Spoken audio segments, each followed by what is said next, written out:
বন্ধুরা, সকলকে নমস্কার। জয় যিশু। কথায় আছে, ধর্মের কল বাতাসে নড়ে। দেখুন, আমরা ইদানিং ধরে আমাদের পশ্চিমবঙ্গে পুলিশের যা ব্যবহার আমরা দেখেছি, তাতে আমাদের পশ্চিমবঙ্গবাসী, আমাদের সবার পুলিশের ওপর আস্থা ভরসা সব একেবারে জলাঞ্জলি দিয়ে দিয়েছে, মানে বিশ্বাস উঠে গেছে। আর এখনকার বর্তমান সমাজে আপনি ভালো মানুষ, আপনি কাকে দেখবেন? যাকে আপনি ভাবছেন যে না, আমি ভালো মানুষটা খুব সহজ, কিন্তু দেখবেন ভেতরে ভেতরে বিষ। মানে কার মনে কি আছে আপনি জানেন না, আমরাও কেউ জানি না। এখন বর্তমানে রক্ষক দেখছি ভক্ষক হয়ে যাচ্ছে। যেখানে রক্ষক ভক্ষকে পরিণত হচ্ছে, সেখানে এই ডিজিটাল সমাজে দাঁড়িয়ে কাউকে বিশ্বাস করাটা মনে হচ্ছে মূর্খের সঙ্গে বাস করা। আর অন্ধবিশ্বাস তো নৈবচ্য। পুলিশের ভূমিকা দেখুন বর্তমান সমাজে। কেউ চুরি করলে তাকে গ্রেফতার করবে না। কোনো মেয়েকে ধর্ষণ করলে, অপরাধী চিহ্নিত হলে, অপরাধী প্রমাণ সহ শনাক্তকরণ হলে, অপরাধীর নাম প্রকাশ্যে আসলে, অপরাধীর ছবি, নাম, অপরাধীর প্রমাণ সহ শনাক্তকরণ হলে পুলিশ অপরাধীদের গ্রেফতার করে না। এবং কোনো ধর্ষক যদি নেতা মন্ত্রী হয়, পুলিশ তাদের ভিআইপি প্রোটেকশন দেবে, পুলিশ তাদের ভিআইপি সিকিউরিটি দেবে। আর এটার প্রমাণ হচ্ছে আমরা পেয়ে গেছি আর.জি. কর, সন্দেশখালি, পেয়ে গেছি প্রমাণ। পুলিশ কি করেছে?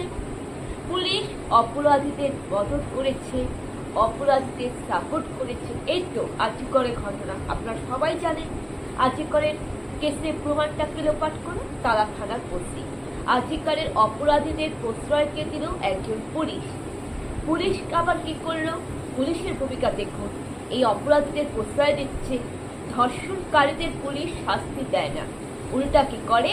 অপরাধীদের আড়াল করার চেষ্টা করে, অপরাধীদের প্রশ্রয় দেওয়ার চেষ্টা করে।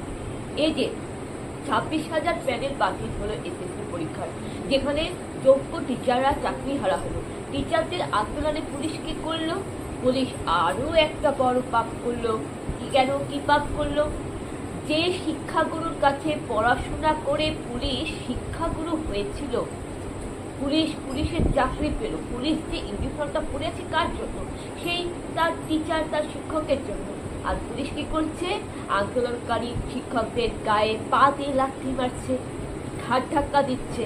একবারও ভাবছে না যে পুলিশও তো একজন স্কুলে পড়েছে, পুলিশও তো স্কুলে শিক্ষকের কাছে পড়াশোনা করে পুলিশ হয়েছে। একজন শিক্ষকই তো পারে যে একজন পুলিশকে পুলিশ বানাইতে, রাজাকে রাজা বানাইতে। কে পারে? একজন শিক্ষাগুরু পারে। কিন্তু পুলিশ কি করলো? পুলিশ শিক্ষকের গায়ে লাথি মারলো, শিক্ষকদের লাঠি পেটা করলো। সব মিলে পুলিশ অনেক পাপ করলো। আরো একটা বড় পাপ কি করলো? একজন মা বাবা তার কন্যা সন্তানকে হারিয়েছে। একজন মা বাবা তার কন্যা সন্তানকে হারিয়েছে। অকালে অপঘাতে তার সেই কন্যা সন্তান মৃত্যু হয়েছে। তাকে ধর্ষণ করে তাকে খুন করা হয়েছে। সে একজন অন ডিউটি ডাক্তার ছিলেন। টানা 36 ঘন্টা ডিউটি করে মেয়েটি যখন 3টা থেকে 4টার মধ্যে যখন সে ঘুমোতে যাচ্ছিল, তখন তাকে হসপিটালে কর্মরত অন ডিউটি অবস্থায় তাকে ধর্ষণ করে খুন করা হয়। কিন্তু সেটার 1 বছর হয়ে গেল, বিচার হলো না।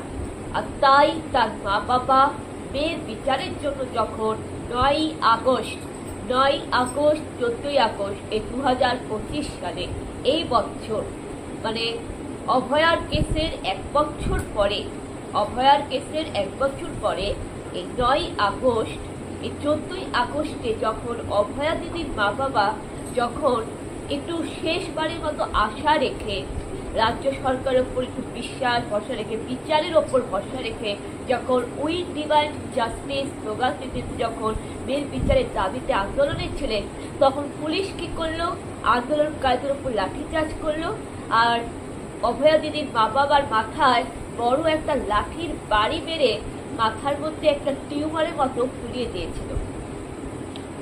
পুলিশ একবারও ভাবলো না যে পুলিশ হোক কার কোনো মেয়ের বাবা, পুলিশ একবারও ভাবলো না যে পুলিশের ঘরেও মা বোন আছে, পুলিশ একবারও ভাবলো না যে পুলিশের ঘরে মা বোন আছে, পুলিশ একবারও ভাবলো না যে পুলিশের বউ আছে, পুলিশের মা আছে, পুলিশের ঘরেও মেয়ে আছে।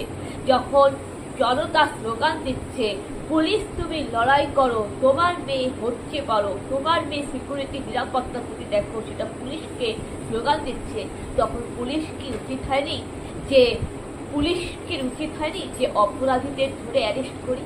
পুলিশের কি উচিত হয়নি অভয়া দিদির মা বাবাকে একটা সঠিক পরিষেবা দিই? পুলিশের কি উচিত হয়নি জনসাধারণের পাশে দাঁড়ায়? আপনি Republic Bangla, TV9 Bangla news channel আপনি দেখবেন যে হারোয়াতে একটা পুলিশ কর্মীর মেয়েকে রেপ করেছে একজন ইউটিউবার। যে পুলিশ